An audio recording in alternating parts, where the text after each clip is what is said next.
Hey, I'm Nic Bortolin, and welcome to 14 Cannons Brewery and Showroom in Westlake Village. Hurry, hurry, hurry. Step on. Schmidt Beer, the brew that grew to be best in the great Northwest. Your finest craft beer, barkeep. Man to man, smoke Roy Tan.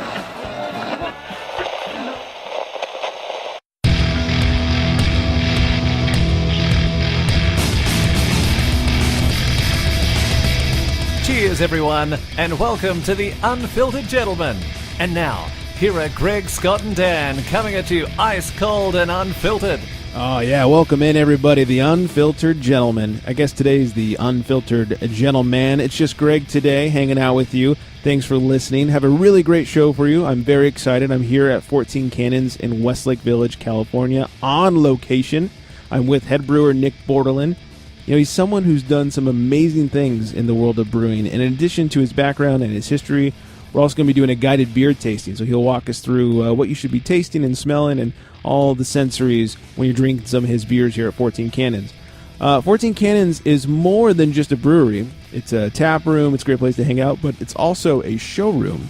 And I know what you're thinking, like a car dealership kind of thing. No, beer dealership. It's better. But we'll let him talk about that in just a little bit. For now, let's talk to the head brewer and all-around brew genius himself, Nic Bortolin. Nic, thanks so much for joining me today. Hey, thanks for having me, Greg. Yeah, you know, I found out about this place from a friend who's like, hey, come check out the soft opening. The soft opening led to a lot of nights here at 14 Cannons. So Awesome. Very excited to come here. We'll get into your history a little bit. You have quite the history, quite the background in brewing.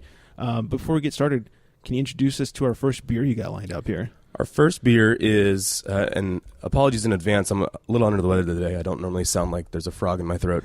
He does voiceovers for a living. Yeah, but the first beer we're trying today is Mariner Märzen, and it is a true German-style Märzen, which is an amber lager.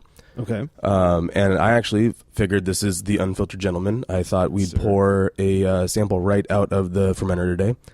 So this is a Märzen that's been lagering in the fermenter.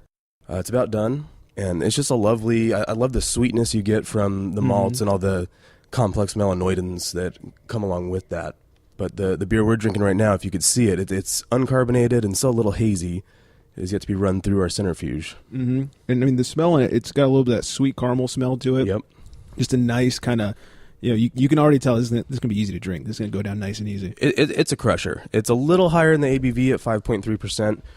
Traditionally, they're a little under 5, but man, it's just something you can drink all day, super full-bodied, and just a nice, clean lager. Yeah, it's one of those, I can drink it all day, but it's not going to like blow out my taste buds or kick me in the teeth with too many hops or anything like that. Will it get any more carbonated or any more as it gets? So, like I mentioned, we are very fortunate, the showroom aspect of this place, to have just a really just high-end, world-class centrifuge that actually clarifies our beer and carbonates it in line. So all of our beers can be carbonated to whatever spec we want, and that happens instantly as it's being clarified. We'll get some good CO2, some good carbonation on this, and get some nice clean effervescence in your face. Exactly, yeah. This is really nice. This is definitely an easy sipper, and one of the ones that's available all the time. And it is a core beer here. Yeah, it is a core beer. Unless, of course, you blow the keg last night. Yeah. Other than that, it's always available. All right, so let's talk about you. Let's talk about 14 Cannons. You sort of hinted on 14 Cannons, not only new, but it's a pretty different concept in the world of breweries. It's not just a brewery. What are you guys doing here? So this whole idea was the just wild brainchild of the Marshall Group. They are a general contracting company, and their history is building restaurants in LA for 30-plus years, and then they got into craft beer a while back. They've built many of the yard houses. I'm sure all the ones you've been to up in Oxnard. Yeah. They built the yard house in Las Vegas, the new one in Burbank. Been to all those. Yeah. and then after that kind of led them down the rabbit hole of building breweries. Okay. So a lot of the just really nice high-end breweries in LA were a result of the Marshall Group's construction. They built the Arts District. They built Iron Triangle, Santa Monica Ale Works, just to name a few. They're building the new Modern Times Dankness Dojo. Oh, nice. Yeah, in downtown LA. That should be opening soon. And it's kick-ass. I've been going down there and seeing the construction progress, and it's going to be a really cool spot. They're also building a new Noble Ale Works down in Anaheim. Wow. And so because of that, general contractors are normally on the back end of things. Normally, if you wanted to open a brewery, You would pick out everything you want. You'd get your architect, and then you'd say, oh, now I need to hire someone to build it. Right. So the Marshall Group's trying to be on the front end of things and show people what they can build. This is a very nice space, and we have a lot of, a lot of high-end options, a lot of, bells and whistles that startup breweries definitely don't normally have, just to kind of get clients from the get-go and say, we can build this, and we can scale it to any size you'd like. Sure, yeah, you could have all these tanks, but if you only need a couple, you can have a couple. Exactly. And I'll have pictures on our social medias and all that, so you guys can see how cool it is in here. And the tasting room is really cool, too. Do you guys, do any sort of teaching people how to use the equipment and that kind of stuff? Totally. Everyone that we're working with on, building breweries and the equipment we have, for example, I've already mentioned the centrifuge a couple times. Yeah. It's a centrifuge by Brew, and they're out of Wisconsin. Everyone in California that wants a new piece of equipment, instead of having to go to Wisconsin to check one out, they can come here and I show them the ropes, and we actually spin a batch of beer live, and they see how it works in real time. That's really cool. Where does the name come from? Name's a great story. So when Marshall and I were talking about what do we name a brewery, we just kept coming back to this story of his great-great-great-uncle was an actual captain on a pirate ship during the Revolutionary War. That's awesome. The ship sailed out of Boston. So to us, I guess they were privateers, but to the British, they were pirates because they were just terrorizing the British. Sure. And that ship was called the Tyrannicide. Okay. And that is actually the name of our core IPA that we'll be tasting in a little bit. Nice. But that's kind of a funky word, kind of hard to spell, kind of hard to say. Tyrannicide, which means tyrant killer. Okay. And the tyrant being England at the time. So it's not a dinosaur? Not a dinosaur, yeah. The story that we kept coming back to was that Tyrannicide ship, it was a 14-cannon gunship. And so we kind of thought that it's just an awesome story that, a family member was actually a pirate, and it's kind of built-in branding. Yeah.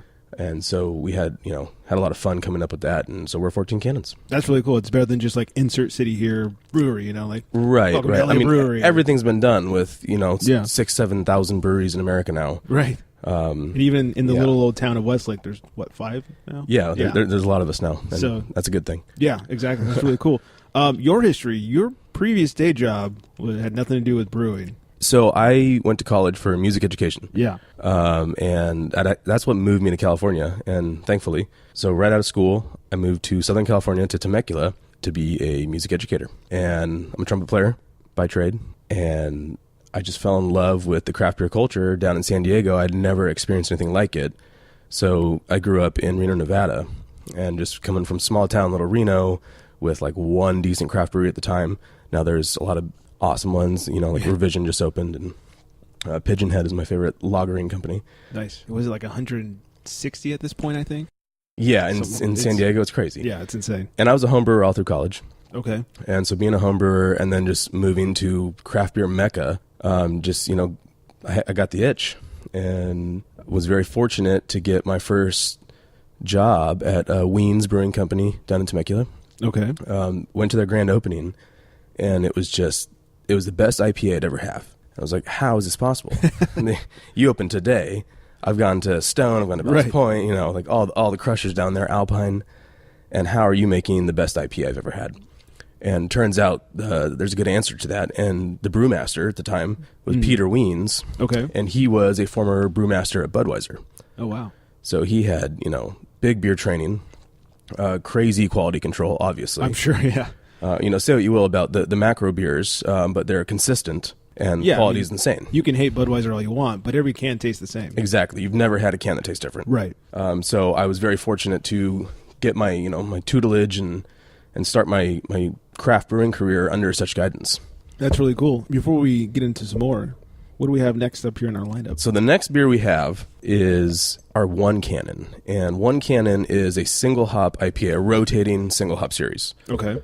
A lot of breweries do this. Topa Topa crushes it with their single hop series. So does El Segundo, just to name a few. Yeah.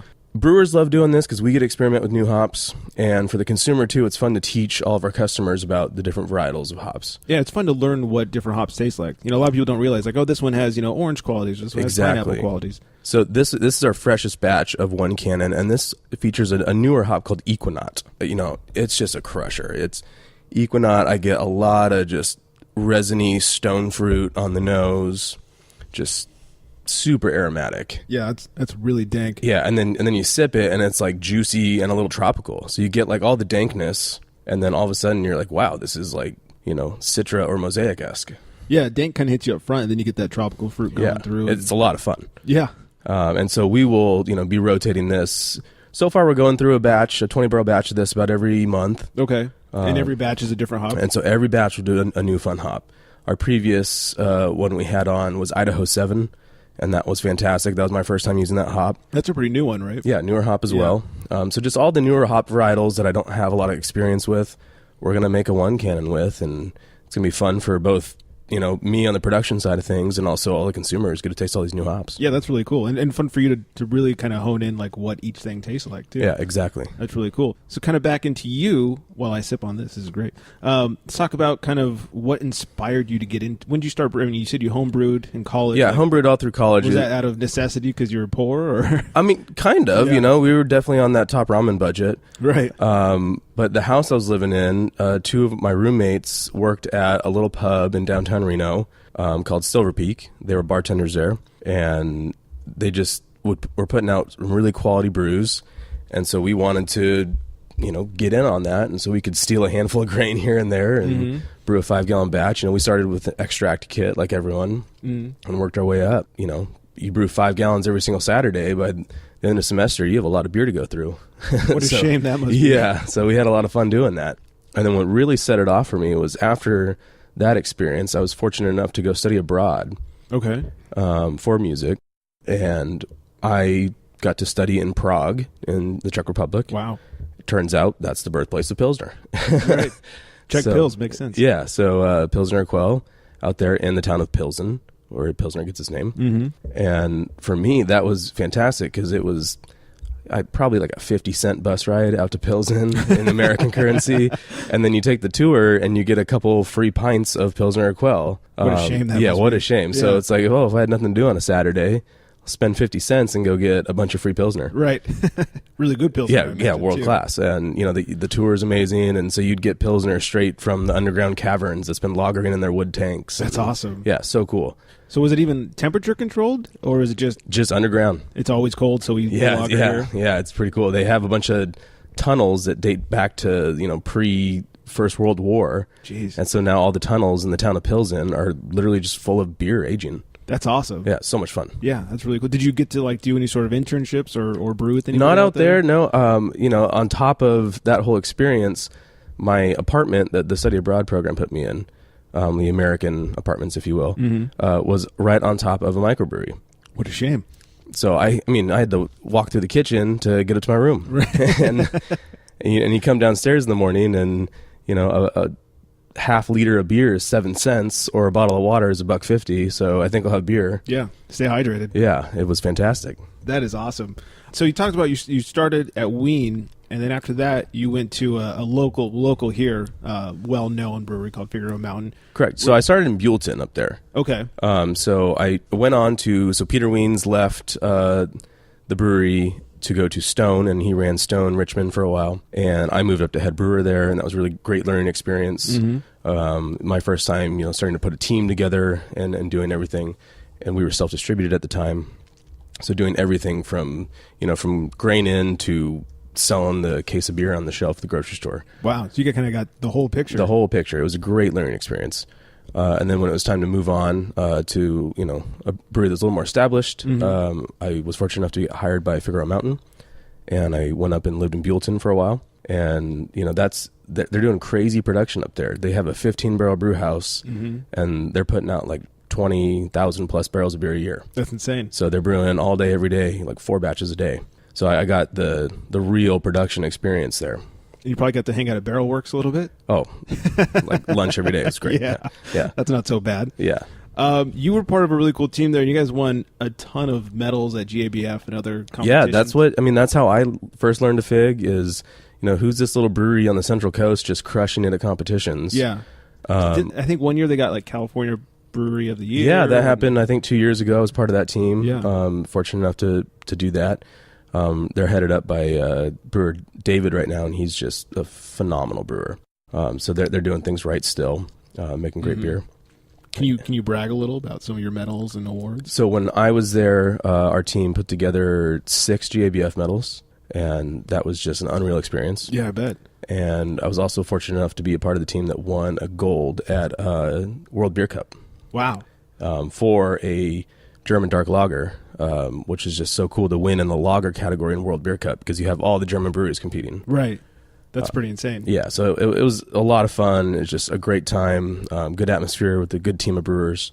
And then I had the opportunity to build a new pub here in Westlake that is Figaro Mountain, and had a blast just going back to small batch and making weird different beers every day. Yeah. And not doing the daily production grind. And then here we are. That's really cool. What kind of, for lack of a better term, education as far as brewing? I mean, obviously on the job education, but Right. So I actually went to the American Brewers Guild. Okay. So I have my degree in brewing science and engineering. Wow, so you get to learn about the nerdy water Exactly. pH levels. Oh, totally. and we're doing it right here at 14 Cannons. We have a water system supplied by Equipure, and so we have 100% RO water. And what that means for the layman is every single beer has its own unique water recipe. You can kind of control the pH on everything. Yeah, pH, mineral content. So we can mimic beer styles from around the world here. Okay. I mean, like, for those that don't know, like, IPA is usually like a higher pH, right? Yeah, and you want, more crap in the water. Yeah, you want a lot of gypsum in the water, and Yeah. you want the hops to scream through. And then, if we want really soft water for brewing, a Pilsner or a Märzen, we can make that happen as well. Yeah, I heard from a brewer down in San Diego that the reason that San Diego IPAs were so popular and so good is because their water is such crap. It's a hard water source, Yeah. yeah, and that really, lends itself just to a hoppy beer. So you cover up anything, any off flavors that you could get. And for the longest time, that's why a lot of San Diego breweries weren't moving east. It's because they were worried about mimicking water. That's funny. And so I think all those San Diego breweries that are brewing elsewhere now, they do some kind of RO blend or something like that to achieve the same San Diego water source. Interesting. Is there a certain style of beer that you like to stick to, like if you could? I mean, I obviously do love lagers, like we've talked about with the Czech Republic and all that. And we do have a lagering tank here at 14 Cannons. It's one of our showpieces that I think is really unique. It's rare to go into a craft brewery and see a giant lagering tank just sitting in there when you walk in. Right. But, IPAs, getting my, my start down in San Diego. I love a West Coast classic clear IPA. Who doesn't? I mean, Right? Come Yeah. on. Yeah, it's California. That's what Yeah. sells. And I think we have, how many on tap? 1, 2, 3, 4, 5. I have 6 on tap right now. Right. So And they're all clear. imagine that. We'll get into that in a second. All right. What do we have here next in line? So the third beer we're going to drink today is our, speaking of, core house IPA. And this is, we alluded to it at the beginning, this is Tyrannicide IPA. And this is a 7.5% substantial IPA. So it's dry hopped with Simcoe, Mosaic, and Equinox. Okay. Double dry hopped. So it just has a huge nose. And this is a beer that I kind of brewed just to smell. If I could just stick my nose in a glass of this Yeah. and walk around all day, I'd be so happy. It's like sticking your nose into a pine forest. Yeah, it's crazy. Yeah, this and, is and then drinks nice and fruity with those hops. Yeah, well balanced. Definitely a little bit of fruit in there.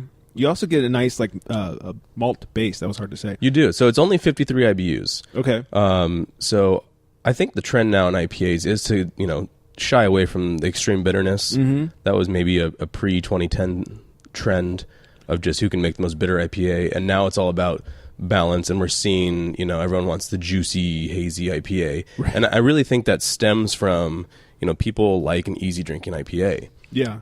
Which translates to less bitterness. Yeah, it seems like we were going to go as high as we could with the IBUs. And we did. And we for a long did. time. And then people are like, all right, now let's see what we can do Yeah, on the other end. of there's a things. reason that you're not seeing Arrogant Bastard on the shelves anymore. Right. Just that kind of bitterness in your face doesn't really sell anymore. Yeah, and it's kind of interesting. I love the balanced the balanced IPAs. Right. I love having something like I like what they're doing now with the double IPAs, where it might be 90 IBUs, but you drink it's like this drink's like it's 40 IBUs. I mean, they just cover it up well. For sure. And it's kind of a cool thing to see people actually, instead of just seeing how many hops they can pack into it, see how balanced they can make it. Yeah, and the more we have a ton of breweries now, obviously. And I think the more educated brewers we get, that steps up competition for everyone. Yeah. So you can't really do things like just, I'm going to throw 4 boxes of hops in the whirlpool and see what happens. Now it's all about, who can write a good recipe and who can make balanced, consistent beer. Yeah. It's a really fun thing to try and to see what's going on. Walk us through a typical brew day here for you.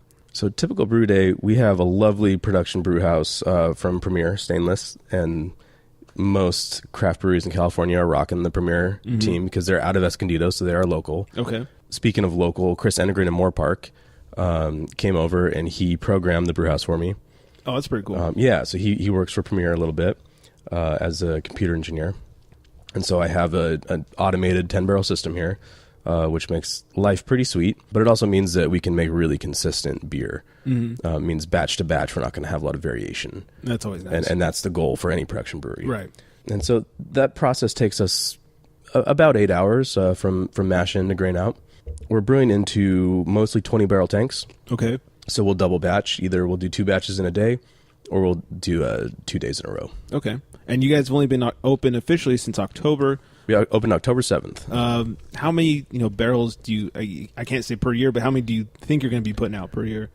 So my initial goal was it'd be fantastic to just reach that 1,000 barrel mark. Okay. But we are already at 300 barrels in 2 months. That's pretty good. So we're flying through beer. Yeah. And so I'd like to, see if we can keep up with that insane pace. Yeah. We have no outside sales as of yet. We're selling kegs to some restaurants and bars locally. Sure. But we don't have a salesperson yet.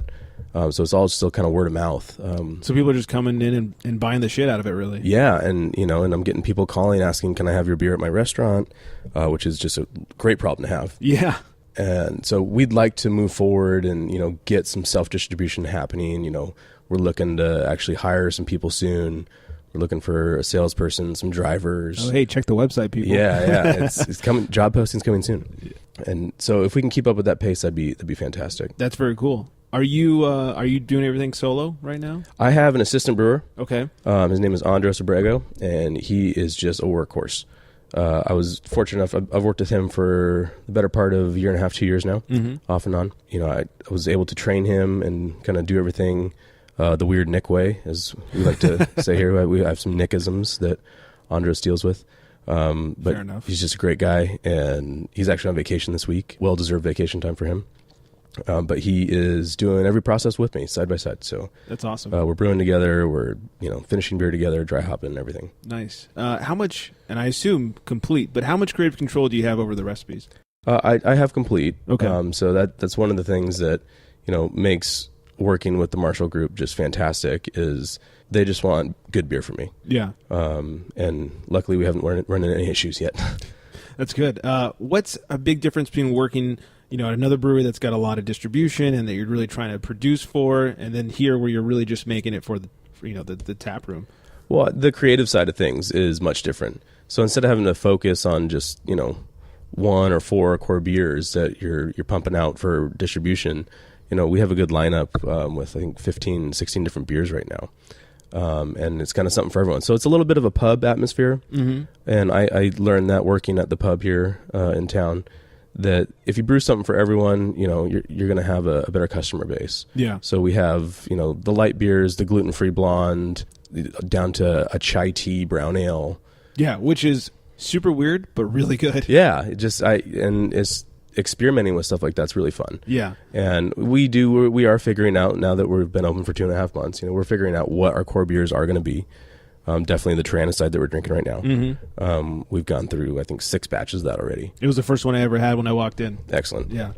So it's we're really happy with that. Our pale ale is super popular with accounts of the outside distribution. So we're keeping up with the pale ale pretty good. I'm actually brewing a new batch of that tomorrow. Nice. The lagers, like we've been talking about this whole podcast. So we have a Pilsner, a Czech style Pilsner. Weird, right? Right. And then that Märzen we had. Yeah. And then from that there on, we're just having fun and seeing, what different styles of IPA we can make.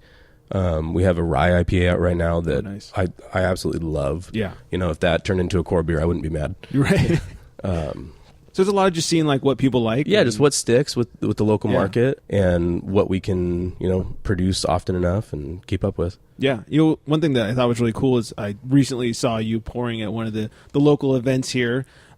Is it fun to get out there and see what people think of your beer, or is it like, oh shit, I hope they like it? No, it's the best part of the job, honestly, and not to be like cliche.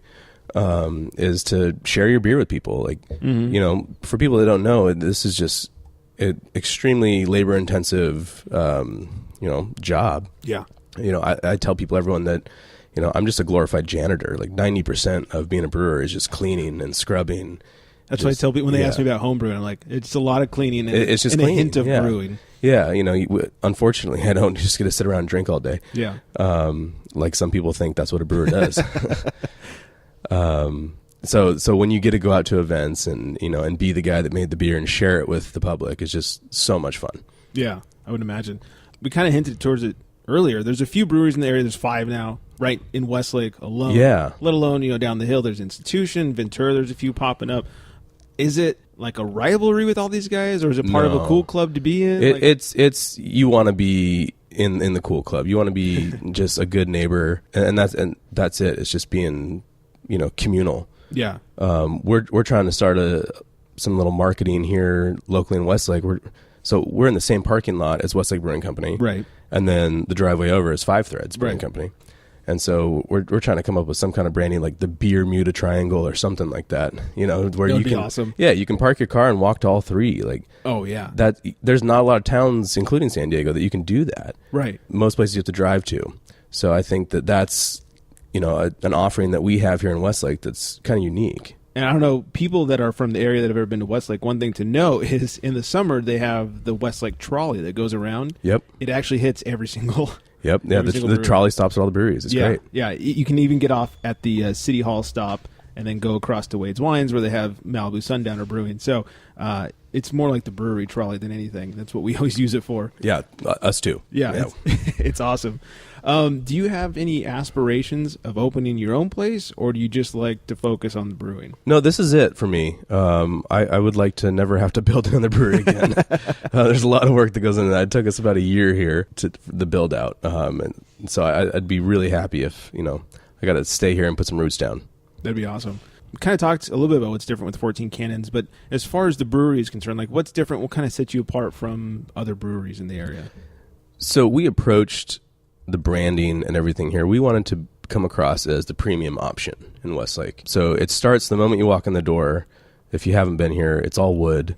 The walls are wood. You walk into a gorgeous wood Jenga looking wall. Yeah, super cool vibe. Yeah, we wanted a nice loungy vibe. Right now we're sitting in some like comfy suede booths, and they're all over the brewery. I mean, there's skee ball in the back. How awesome and there's is that? You know, I'm a child, so you got to have skee ball too, and it's great for the kids. So we are a family environment as well.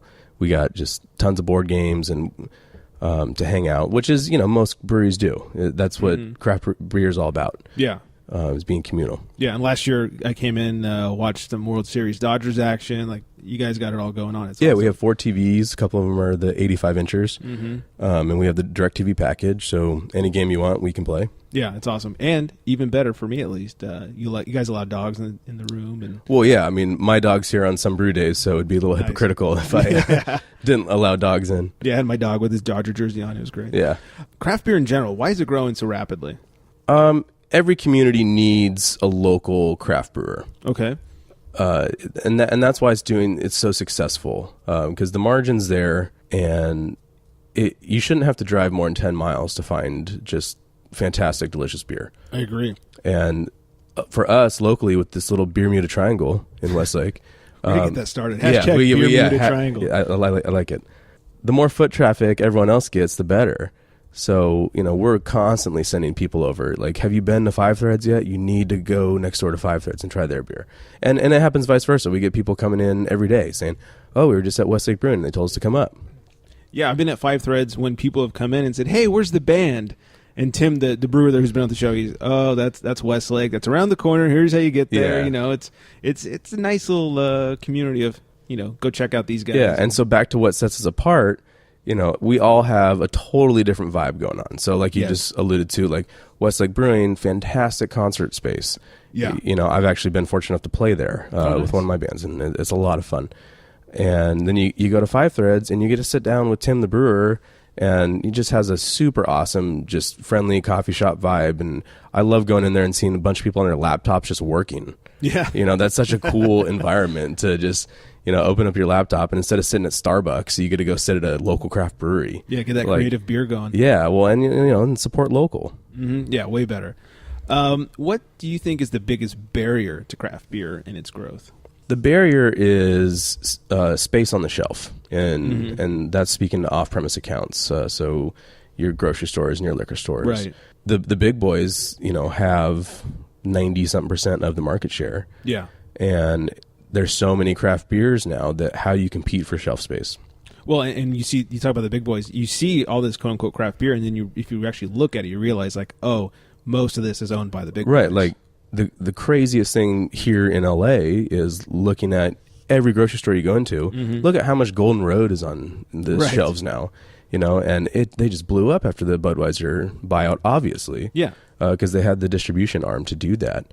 And so for us startups, it's like, well, how do I get my cans on the cold shelf when there's, 7 different cases of Golden Road there? Yeah. Out there, we're talking about M Special, which is up in Santa Barbara area. I love those guys. Oh, they're so good. And they were on the show 7-8 months ago.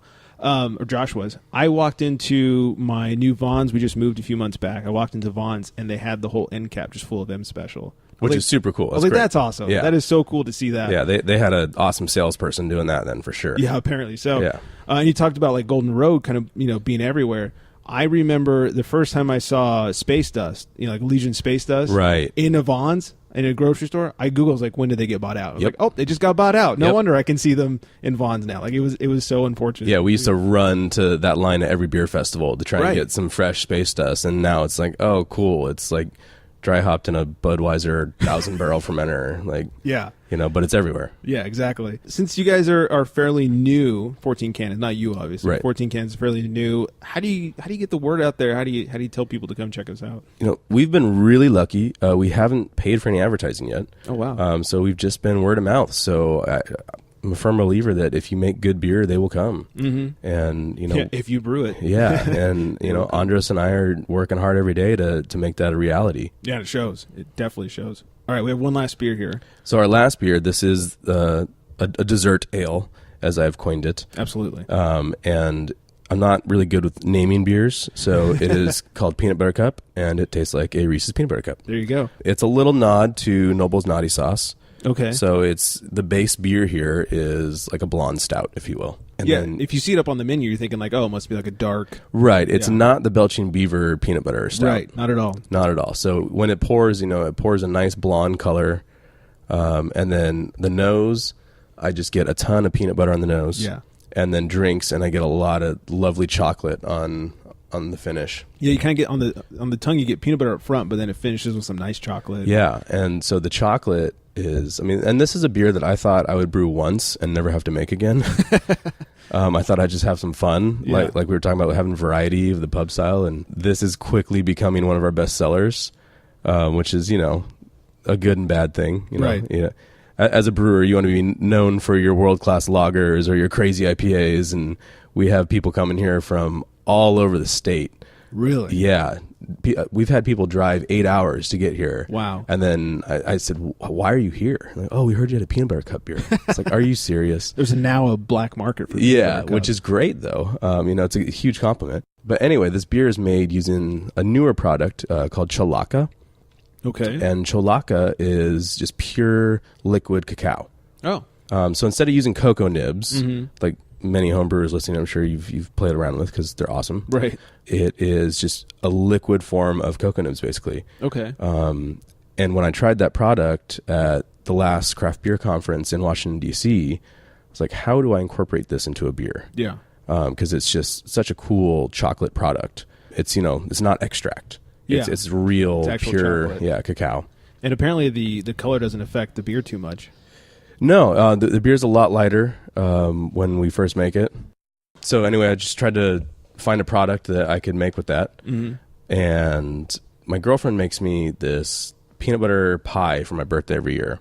And for years, I've been trying to figure out, like, how do I incorporate this into a beer? Just because who doesn't love a giant Reese's peanut butter cup? You know, Yeah. It's the best thing. It's the best thing about Christmas when you have the big Reese's cups. right. So this is that end result. So like I said, it's just a nice blonde stout base. It's a substantial beer that's 7.5% alcohol. And he doesn't drink like it. No, it doesn't drink boozy at all. Sneaks up on you. It does, Yeah. but that's why it's it's the nightcap beer, if you will. It's the dessert. Yeah, literally every time we're here, this is the last beer I have. Perfect. Yeah, I usually have a couple of one hops, maybe a Tyrannicide. Yep. And then, or one cannon, excuse me, and then peanut butter cup on the end. Yeah, and you're good to go. Yeah, it's so good. All right, I love asking brewers this, especially on the West Coast, and I think we've kind of hinted towards it. What do you think about the hazy IPA movement? Well, I think it's here to stay. The last year or so, we've all been kind of wondering if this is going to be a fad, if it's going to go away. And I don't think it is, because it has such a strong following now. And we're starting to see some of the big, macro craft beers tackle this style. I think Stone's coming out with one this year. I wouldn't be surprised if we see like Firestone come out with a hazy IPA in package. Yeah, what is it? I think they sort of have. Right. Can't think of the name of it. Yeah, so, and we're starting to see that from a lot of the big guys that package. So that's why I think it's here to stay. My thoughts on it are, if it's done well and you drink it fresh, it can be an incredible experience. The problem is we get too many, startup brewers or brewers without enough experience that are making just an unfinished product. Yes. And no one wants to drink Trub. No one wants to drink the dead yeast and hot particles. And then I also see some brewers doing the hazy IPA with Cal Ale yeast or your standard San Diego super yeast, which for those of you who don't know, that's the yeast that a West Coast IPA is made with. Right. So the whole New England fad, I think that comes from the strain of yeast that they were using over there. So if it's a yeast-driven product, I think that's great. If the yeast is attributing to that juiciness and a lot of that floral aroma, then I think you've done it well. And, beers with yeast in solution is not new. Like Germany's been making Hefeweizens for how many years, centuries? Ever. Yeah. Yeah. So I think we will figure out a way to package them responsibly. Because that's the other thing is you get these small breweries that have the mobile canning line come in that just obliterates your beer, and it probably has a shelf life of like 7 days. Right. And then, and I see the social media posts all the time. These people, I won't name names, but are waiting in lines at these breweries. Heady topper. And then they save the beer for, a month. And then their social media posts will say, oh, this beer turned. Right. And then you see like this brown looking beer in the glass that's just gross. And It's like so bad. Just yeast autolysis. I've had one of those. I've traded with somebody on the East Coast, and they sent me some fresh ones. And one I let sit a little too long. And by a little too long, I mean like 2 weeks. Right. That's by the crazy. time I got to it, it was not so, good. Any responsible production brewer should be concerned about shelf life of their product. Yeah, it's one of the really smart things that like Stone is doing with the Enjoy Buys, right, as well as Firestone with the Luponic Distortion. Absolutely. Like, they say this should be had within 90 days of production, and right. And it's a really smart thing to do. But if you're doing a hazy IPA and it has a shelf life of 7 days, I don't think that's a responsible, thing to do with your beer. Yeah. So I think the style will stay. I think that we need new style guidelines for like GABF and BJCP, because it's not a traditional IPA. Right. It doesn't have the bitterness that makes an IPA an IPA. Right. It's just kind of a dry hopped Hefeweizen sometimes. And so I think we need some new guidelines. And if the beer is yeast driven, yeast forward, like I think Alvarado Street's doing a really good job with their hazies, because they're experimenting with different yeast strains and telling you about it. So just like we're doing our one cannon with the, experimenting with different hops. Right. There's some brewers doing these hazies with different yeast strains, and that's awesome. Yeah, that's really cool. But I think we need a new, category for this juice craze. I don't know about you. I mean, it reminds me of kind of the West Coast IPAs, where it's like, how hoppy can we make it? This seems to be doing the same thing, like how juicy and hazy and cloudy can we make it? And then it's going to find its kind of endpoint, and then they're going to really kind of refine it. And it's and again, like I said, I think we're seeing some brewers, do it well, and they're refined it already, and they're not. I've heard horror stories of people making a hazy IPA by just throwing some adjunct in the whirlpool or something like that, like a bag of flour, which is that's not it. No, that's an IPA with flour in it, right? Yeah. But I'm anxious to see. I'm sure a Matt Brentelson type, brewmaster at Firestone. I'm sure someone of his caliber is going to come up with a way to package this beer responsibly, just like Hefeweizens have been packaged for centuries. Right. I think, and you tell me what you think. I think one of the best hazy, quote unquote, hazy IPAs I've had has been the West Coast nod to a hazy IPA, where it's very much, brewed out here, but they made it hazy, and it didn't have all the chunks. Like, that's what I don't like about a lot of the New England. It has chunk. It feels like you're drinking orange juice. I don't want to see a milkshake in my glass. Thank you. Yeah. No protein shakes. Yeah, no, none of that. But if you just get a fantastic IPA and it's unfiltered and it was brewed with a yeast strain that stays in solution, so if you're brewing it with a English style yeast strain or a New England style yeast strain, sure, then it's going to be great unfiltered. Yeah. But if you're forcing the beer to come out of the fermenter a week early, that's again, that's not really responsible brewing.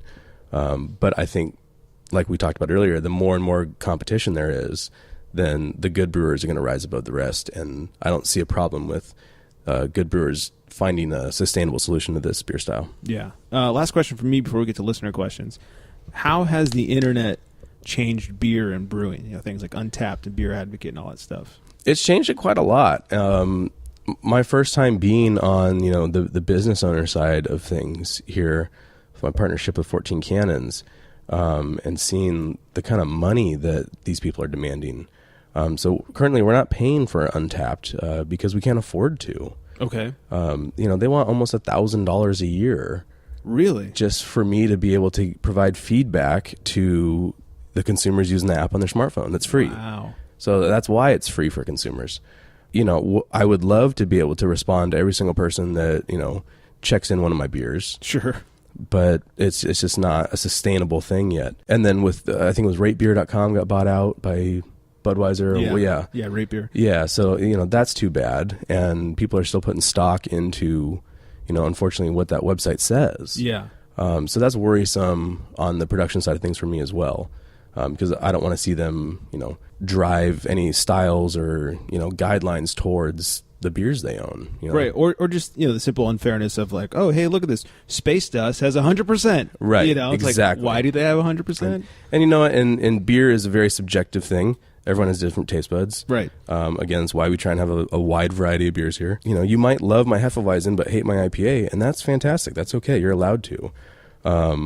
Maybe don't go and bash the IPA if you're not an IPA drinker. Yeah. And I do see a lot of that on some of these apps. Yeah, when I check in on Untapped, I always try to, if I didn't like it, did I not like it because it was a bad beer, or did I not like it because it was a bad version of this beer? Right. Yeah, I've seen too many 1-star reviews. I hate barley wines. Well, then why'd you review that barley wine? Yeah. So all of that, us brewers take with a grain of salt. Yeah, that's good. All right, we have some listener questions we'll get through, and Mike wants to know, what was your first beer here that you brewed at 14 Cannons, and why? The first beer we made was 14 Cannons Pale Ale. Okay. And the reason for that, honestly, was you want to make a hoppy beer your first time around firing up a new brew house, just in case there are any mishaps during the day. And so the hops could kind of cover that up. And we got really lucky. We had an awesome brew day. Again, Chris Enegren was a huge help with the brew house. And made a fantastic double dry hopped pale ale. Nice. It's dry hopped with Amarillo and Eldorado, and so it's super aroma driven, like most of my hoppy beers are. Very low bitterness, 5.5% alcohol. A lot of oats in the recipe, so it's a big mouthfeel. Nice big body at only 5.5%. Nice. Alex wants to know, what beer in all of your brewing have you been most proud of? I've been most proud of the Märzen. The first beer we tried today was the Maruna Märzen, and I told Greg off here that it's a recipe I've been trying to perfect for years, ever since I tasted a Märzen in Germany. And I found a new line of malts, the Barca line by Weyermann, for you homebrewers out there. And it's just a blend of Munich and Vienna from them. And I'm very happy with it and very proud of it. Nice. Jess wants to know, what beer, whether it's yours or another brewery's, do you miss? Ooh, that's a great question. I miss the Sublimely Self-Righteous from Stone. It's a good one. I am a black IPA fan. Yeah. I understand that there's not a huge market for it, and that's why they can't produce it year-round. But man, is it good. That was so good. I think if you ask me, my number one, Calais Belgique. Oh, yeah. Great. Love Calais Belgique. Weird beer at first. Super weird. Super weird, but awesome. Yeah. Shannon wants to know, what's your favorite style to brew versus drink? Ooh. Well, I am a hophead, so I do love, drinking all of the IPAs here. But it is a lot of fun to brew a lager and, take the 6 weeks it takes sometimes to, babysit that beer and step it down a couple degrees every day during the lagering process. So it's a lot of fun to make. And Christian wants to know, can you attribute one beer or brewery with getting you into craft beer? That's an excellent question. And yes, it's Sierra Nevada. I think for most professional brewers. Plain and simple. Yeah, they're the godfathers of craft beer. And that's the first craft beer I ever drank was a Sierra Nevada Pale Ale. Nice. And then it was also the very first homebrew clone I ever did. Oh. So I just bought the clone kit for Sierra Nevada Pale Ale. And, here we are. How'd it come out? Terrible.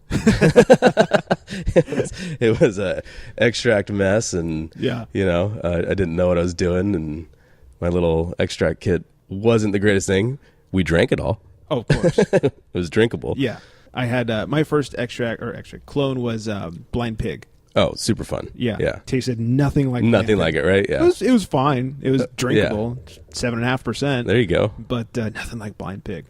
All right, the last thing we like to do here, rapid fire questions. Just give me the first answer that comes to mind. Don't think about it too much. Okay. First beer you ever drank? PBR.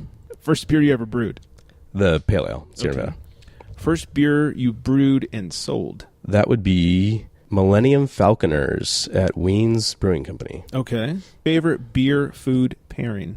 Anything with sausage. It's Tuesday night. What are you drinking? Patient Pilsner. What is your beercation destination? That has to be Prague, Czech Republic. Favorite outside non-14 Cannons beer? It's got to be a Five Threads beer. Nice. And favorite non-beer hobby? Playing trumpet and skiing. I like it. And I need to know cans or bottles? Cans, 100%. Nice. Are you guys going to be distributing cans and bottles? That is the goal for 2018. Resolution? Yeah, maybe, quarter 2, quarter 3. Hopefully we have some cans rolling off the line. That would be awesome. Yes. Canning is the future, and I won't talk too much about it, but I could get up on the soapbox and talk to you for hours about how canning is just such a better package than bottles when it's done well. No light, no air. Exactly. All It's that just good stuff. Just picture a mini keg. Right. Are there any upcoming events that we should talk about? Not yet. We have some exciting things in the works here. Okay. We're starting up a barrel aging program. Ooh. We actually have a private space across the parking lot. Nice. That is just a barrel storage facility. I'd say mid to late 2018, look for some exciting barrel age releases. Okay. So you guys come on out, say hi to Nick, 14 Cannons, 31125 Via Colinas, number 907. That's in Westlake Village, California. It's not easy to find. No, it's not. Yeah. If you happen to know where Five Threads is, it's the next driveway, 2 driveways over. Just go up, look for the signs. Luckily, you guys are smart. And you put out the signs like craft beer this way. There's signs, and at night there's a ton of lights. We're in the very back of the parking lot. Absolutely. Just look for the lights. Yes, and you can get them at 14cannons.com and at 14 Cannons. It's 14 Cannons on all the social medias. Don't forget to hashtag Bermuda Triangle. That's right. Whenever you drink some 14 Cannons. And is there anything I missed? Nah, you did a great job, Greg. Thanks for having me. Thank you. Thanks for taking the time, and thanks for the beer. Of course. Cheers. Cheers. Thanks one last time to Nick for letting me come in and talk and drink a little beer with him. Had a great time. I also appreciate him doing the interview today, even though he was a bit under the weather. Troopered through, and, it's all for beer. So what can you say? If you're in the L.A. area, make sure you come out to 14 Cannons in Westlake Village, California. It's northern L.A. County. You can find them at 14cannons.com, and that's 14, as well as at 14 Cannons and all the social media platforms. Hey, you're drinking and taking pictures of your beer, put them on social media. Make sure you hashtag Bermuda Triangle if you're in the Westlake Village area, and also hashtag show us your beers. Make sure you check us out at theunfilteredgentleman.com, and we have a live brewery show coming up March 10th at Enegren Brewing in Moore Park, California. If you're in the Ventura County area, come on out to Moore Park, come on out to Enegren. They have some great beer. In fact, Nick had Chris Enegren help him out when he was installing his system. So look at that. It's all tied together. So coming out March 10th, you can get more information, facebook.com/unfilteredgentleman. We have an events page up there. Check it out. Don't forget to follow us on all our other social medias as well, The Unfiltered Gentleman and at Unfiltered Gents on Twitter. We would like if you left us a drunk voicemail. Drunk dial us at 805-538-BEER. It's 2337. And I think that's just about it. Hopefully everybody out there is staying hydrated. And on that note, good night, everybody.